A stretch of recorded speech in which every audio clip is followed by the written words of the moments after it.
What's up, Meta Nerds? The Kom'rk-class fighter/transport was developed by Mandel Motors during a period when Mandalore was politically divided between the pacifist New Mandalorians and the traditionalist warrior clans.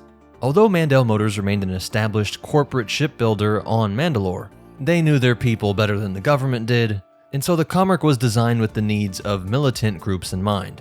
It's likely some within the company were even sympathetic with Death Watch, and other clans who continued to operate militarily despite the government's stance. And the ship really does reflect a covert military context. It was meant to give Mandalorian fighters an extremely fast, flexible, and visibly Mandalorian platform, capable of long-range deployment, troop delivery, and rapid assault.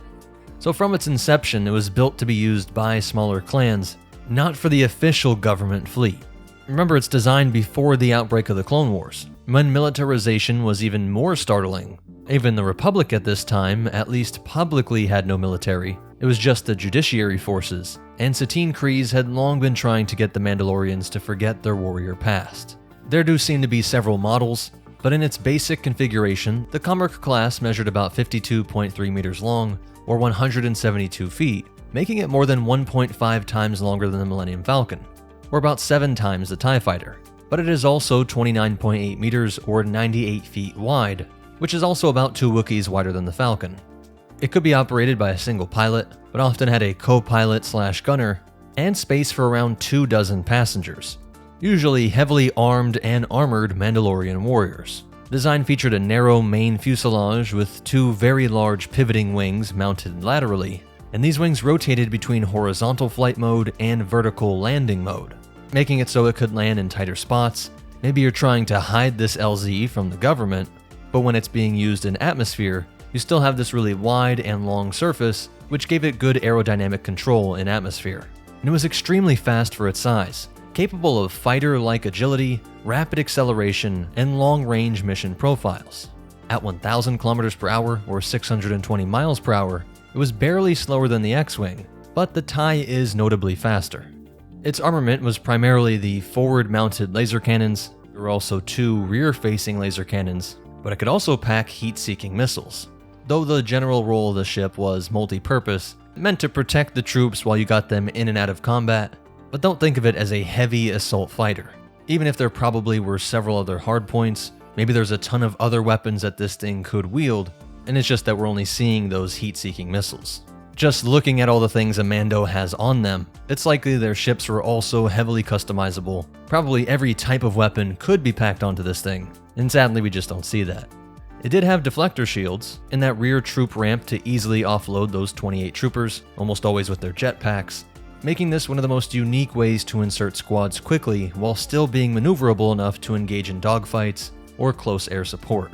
The fact that it can keep up with TIEs and X-Wings while ripping through landing craft like LAATs shows just how good Mandel Motors was at designing a ship around its purpose. And its Class 1 hyperdrive and backup Class 10 put it in elite territory, faster in that blue void than the X-Wing, and TIE fighters of course have no hyperdrives.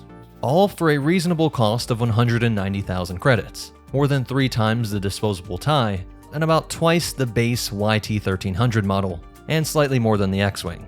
But for that full fighter transport role, I really do think that's a great deal. The earliest major operations with the Kom'rk were with Death Watch under Pre Vizsla during the Clone Wars.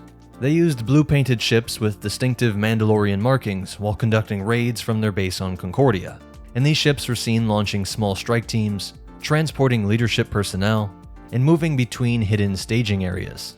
And by now, Mandel Motors had produced the smaller fighter sister ship and the Kom'rk-class shuttle, which were based on a shared ship design and shared many of the same parts, making producing them easier and cheaper, and it also made it cheaper and easier to run all of these. Your clan could have a diverse fleet of specialized ships, and these shared parts made maintenance a lot easier. Bo-katan Kryze and her Night Owls often relied heavily on the Kom'rk-class craft, and their operations made the ship's rotating wing landing profile famous or infamous throughout the galaxy. One of these was used by Pre Vizsla to rescue Maul and Savage, who would then go on to help take over multiple crime syndicates, including Black Sun and even the Hutts. And during the later phases of the Clone Wars, including the Siege of Mandalore, Kom'rks were used for urban insertions, along with movements across the domed cities of Mandalore and in close quarters engagements in this dense urban battlefront. After the rise of the Empire, surviving Kom'rks continued to be used by Mandalorian groups who resisted Imperial control, and clans and protector forces kept these ships in operation, and their combination of range, speed, and troop capacity made them useful for clan warfare and off-world missions. If you think about it, they really are the perfect ship for mercenaries and smugglers, as they also had great room for consumables, meaning you could stay away from your base for a long time. By the time of the New Republic era, the Kom'rk-class had become rare but was still functional. Bo-katan retained one as her main vessel, using it to travel between scattered Mandalorian survivors and to launch operations aimed at rebuilding Mandalorian strength. And it also served as a command and transport platform for coordinating with Din Djarin and some of the other clans. Years later, she would pilot one at Lafitte around 9 ABY, and then used it to fly from Kelvara to Mandalore with R5-D4 and Grogu aboard. But upon returning to Kelvala, she was met with TIE interceptors. Though she managed to destroy several of them, and even a TIE bomber with the heat-seeking missile, but she had to withdraw when reinforcements arrived. Later, she used this same ship to insert 2 Mandalorian strike teams onto Navarro during the Pirate Siege, and helped destroy Gorian Shard's Corsair in coordination with Din Djarin and his N1 starfighter. By 35 ABY, Kom'rk-class and other Gauntlet fighters were still in service across the galaxy, a huge number of them appearing in the enormous civilian fleet assembled by Lando Calrissian to support the Resistance in the battle over Exegol.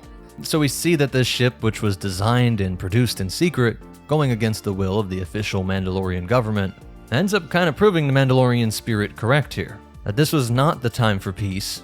Giving up their military power resulted in their near extinction at the hands of Palpatine.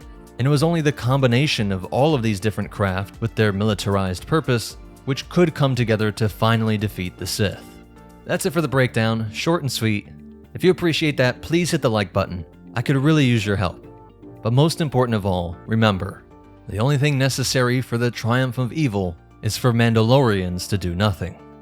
And the Force will be with you, always.